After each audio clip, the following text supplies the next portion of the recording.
ভারতকে হারিয়ে ফাইনালে বাংলাদেশ।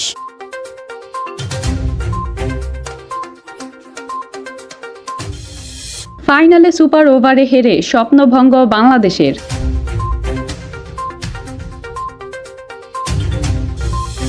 নির্বাচনকে ঘিরে খেলোয়াড়দের নির্বাচনী প্রচারণায় ব্যবহার করার বিষয়ে নিষেধাজ্ঞা দিয়েছে জাতীয় ক্রীড়া পরিষদ এনএসসি। বিশ্বকাপের পূর্ণাঙ্গ সূচি, প্রতিপক্ষ হিসেবে যাদের পেল বাংলাদেশ। ক্যাম্প নুতে ফিরেই বার্সেলোনার 4 গোলে দাপুটে জয়।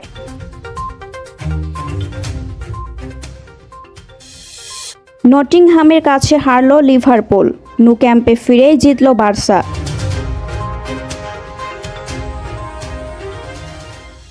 ম্যাচের ভাগ্য তুলছিল পেন্ডুলামে, একবার ঝুঁকছিল বাংলাদেশের দিকে তো ফের ঝুঁকে যাচ্ছিল ভারতের দিকে।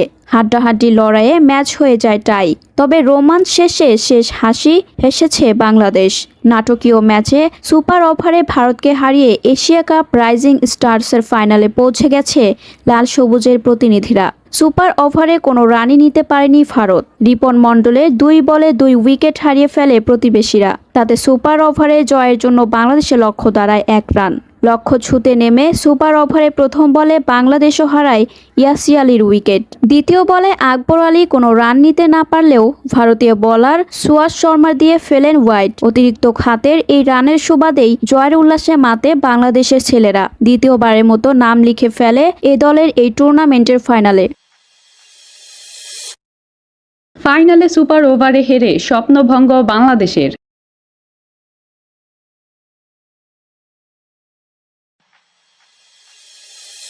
কাতারের দোহায় আবারও ফিরে এলো 2019 সালের সেই হতাশার স্মৃতি। ইমার্জিং এশিয়া কাপের ফাইনালে 6 বছর আগে পাকিস্তানের কাছে হারার পর এবার রাইজিং স্টারস এশিয়া কাপের ফাইনালেও একই পরিণতি হলো বাংলাদেশের এ দলের। 126 রানের সহজ লক্ষ্য তাড়া করতে নেমে ম্যাচ টাই করেও শেষ পর্যন্ত সুপার ওভারে হেরে শিরোপা হাতছাড়া করে বাংলাদেশ। রোববার দোহায় অনুষ্ঠিত ফাইনালে 2 দলই নির্ধারিত 20 ওভারে সংগ্রহ করে 125 রান। ম্যাচ গড়ায় সুপার ওভারে, আর সেখানেই চাপে হার মানে বাংলাদেশ। পাকিস্তানের বোলার আহমেদ দানিয়ালের করা সুপার ওভারে মাত্র 6 রান তুলতে পারে আকবর আলীর দল। জবাবে পাকিস্তান মাত্র 4 বলেই লক্ষ্য ছুঁয়ে তৃতীয়বারের মতো শিরোপা জিতে নেয়। সুপার ওভারে বাংলাদেশের হয়ে ওপেন করেন হাবিবুর রহমান সোহান ও আব্দুল গাফফার সাকলাইন। প্রথম বলে 1 রান এলেও দ্বিতীয় বলেই সাকলাইন ক্যাচ দিয়ে ফিরে যান। এরপর একটি ওয়াইডে 5 রান যোগ হলেও পরের বলেই জিসান আলম বোল্ড হয়ে গেলে বাংলাদেশের ইনিংস থেমে যায় 6 রানে। পাকিস্তানকে 7 রানের টার্গেট দিতে হয় বাংলাদেশকে, যা তারা রিপন মণ্ডলের ওভারে অনায়াসেই তুলে ফেলে। আগামী ফেব্রুয়ারিতেই হতে যাচ্ছে ত্রয়োদশ জাতীয় সংসদ নির্বাচনকে ঘিরে খেলোয়াড়দের নির্বাচনী প্রচারণায় ব্যবহার করার বিষয়ে নিষেধাজ্ঞা দিয়েছে জাতীয় ক্রীড়া পরিষদ এনএসসি। সোমবার উপসচিব আমিনুল এহসানের স্বাক্ষর করা এক বিবৃতিতে ক্রীড়া পরিষদ জানায়, জাতীয় দলের কোনো খেলোয়াড়কে প্রত্যক্ষ বা পরোক্ষভাবে কোনো রাজনৈতিক দলের নির্বাচনী প্রচারণায় বা কোনো প্রার্থীর পক্ষে প্রচারে ব্যবহার করা যাবে না। খেলোয়াড়দের কোনো নির্বাচনী সভার মঞ্চে বা প্রচারণামূলক কার্যক্রমে উপস্থিত হওয়া থেকে বিরত থাকতে হবে।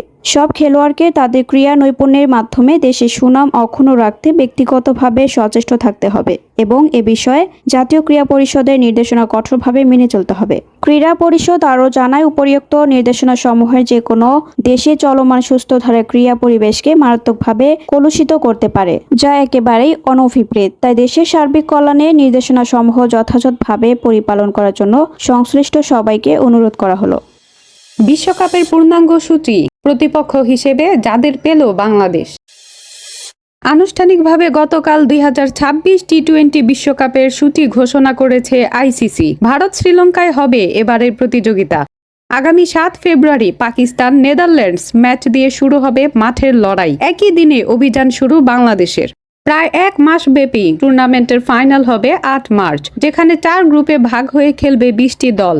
সি গ্রুপে থাকা বাংলাদেশের প্রতিপক্ষ ইংল্যান্ড, ওয়েস্ট ইন্ডিজ, নেপাল ও ইতালি। গ্রুপ পর্বের 4 ম্যাচের 3টি কলকাতায় খেলবেন লিটন দাসরা। শুধু ইংল্যান্ডের বিপক্ষে ম্যাচটি মুম্বাইয়ে। টুর্নামেন্টের শুরুর দিন কলকাতায় বাংলাদেশ সময় বিকেল 3:30টায় উইন্ডিজ ম্যাচ দিয়ে বিশ্বকাপ শুরু লিটনদের। একই মাঠে পরের ম্যাচ 9 ফেব্রুয়ারি সকাল 11:30টায়। প্রতিপক্ষ প্রথমবার বিশ্বকাপে নাম লেখানো ইতালি। সিটি অব জয়ে তৃতীয় ম্যাচে বাংলাদেশের প্রতিপক্ষ নেপাল। 14 ফেব্রুয়ারি ম্যাচটি শুরু হবে বাংলাদেশ সময় বিকেল 3:30টায়। এরপর মুম্বাইয়ে যাবেন লিটনরা, সেখানে ইংলিশদের বিপক্ষে। ম্যাচটি 14 ফেব্রুয়ারি সন্ধ্যা 7:30টায়।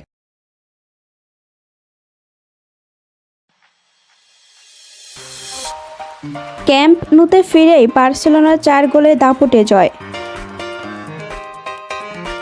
প্রায় 2.5 বছর পর নিজেদের ঘর ক্যাম্প নুতে ফিরেছে বার্সেলোনা। শনিবার সেই অপেক্ষার রাতটি রূপ নেয় উৎসবে। অ্যাথলেটিক বিলবাওকে 4-0 গোলে হারিয়ে লা লিগার শীর্ষে রিয়াল মাদ্রিদের সঙ্গে যৌথভাবে উঠে গেছে তারা। স্টেডিয়াম পুনর্গঠনের কাজ আগে শেষ হওয়ার কথা ছিল, কিন্তু নির্মাণ কাজে দেরি ও নানা সমস্যায় বার্সেলোনাকে অপেক্ষা করতে হয় আরও 1 বছর। প্রায় 45,000 দর্শক ধারণ ক্ষমতা নিয়ে এই ম্যাচ মাঠে গড়ায়। 3টি খোলা স্ট্যান্ডের একটি আসনও অবিকৃত থাকেনি। দাম ছিল অনেক বেশি, তবুও সমর্থকদের আগ্রহ কমেনি। ক্লাব আশা করছে 2026 সালে আরও আসন খুলবে এবং আগামী মৌসুমে পুরো 1,05,000 ক্ষমতা চালু হবে। এই ম্যাচ নো ক্যাম্পে ফেরা তো আছেই। কোচ হান্সি ফ্লিকের জন্য আরো ভালো খবর ছিল। চোট কাটিয়ে গোলরক্ষক জোয়ান গার্সিয়া ফেরেন এই ম্যাচে, যিনি আগে 9টি ম্যাচে খেলতে পারেননি। তিনি ফিরেই দলকে সেপ্টেম্বরের পর প্রথম ক্লিন শট উপহার দেন। ম্যাচের শেষ দিকে ফিরে এসেছেন রাফিনিয়াও। চতুর্থ মিনিটেই ক্যাম্প নুর নতুন রূপ প্রথম গোলের দেখা পায় বার্সা। এরিক গার্সিয়ার বাড়ানো বল থেকে অধিনায়ক রবার্ট লেভানডোভস্কি জোরালো নিচু শটে উনাই সিমনকে পরাস্ত করেন। সিমন বল হাতে লাগিয়েছিলেন কিন্তু ঠেকাতে পারেনি। চোটে ভরা মৌসুমে এটি ছিল লেভার 8ম লিগ গোল। 10তম মিনিটে সমর্থকেরা গাইতে থাকেন লিওনেল মেসির নাম। নতুন যুগ শুরুর মাঝেও পুরনো গৌরব ভুলে যায়নি কেউ। অন্যদিকে নিকো উইলিয়ামসকে বার্সায় না আসার কারণে দর্শকেরা সুযোগ পেলে ধুয়ে দেন। ফেরমিন লোপেজের একটি শট সেভ করেন সিমন, আর দানি অলমো মারেন লক্ষ্যের সামান্য বাইরে। প্রথমার্ধে মাঝে মাঝে চ্যালেঞ্জ তৈরি করলেও বিলবাও খুব বেশি সুযোগ তৈরি করতে পারেনি। বিরতির ঠিক আগে আসে দ্বিতীয় গোল। লামিন ইয়ামাল দুর্দান্তভাবে বাম পায়ের বাইরের অংশ দিয়ে পাস বাড়ান ফেরান তোরেসের জন্য। তোরেসের শটও সিমন ধরতে পারতেন, কিন্তু পারেননি। স্কোর লাইন হয় 2-0। দ্বিতীয়ার্ধের শুরুতেই আবারও অ্যাথলেটিকের অর্ধে আবারও হাই প্রেস করে বল জেতেন এরিক গার্সিয়া। তার পাশ থেকে লোপেজ চমৎকার ফিনিশে গোল করেন। এরপর হতাশায় আঘা করে বসেন ওইহান সানচেজ। লোপেজকে ফাউল করার জন্য VAR দেখে তাকে লাল কার্ড দেখানো হয়। জোয়ান গার্সিয়া দানি ভিভিয়ানের একটি হেড দুর্দান্তভাবে ঠেকান। এরপর ফ্লিক নামান রাফিনিয়াকে। তিনি নেমেই একটি শট নেন না, যা পোস্টের বাইরে যায়। ম্যাচের শেষে গোলটির যোগান আবার আসে ইয়ামালের পা থেকে। তিনি তোরেসকে দারুণ পাস বাড়ান। তোরেস ঠান্ডা মাথায় বল জালে জড়ান এবং নিজের দ্বিতীয় গোল পূরণ করেন। তাতে ঘরে ফেরার আনন্দের সঙ্গে 4 গোলের তৃপ্তিও।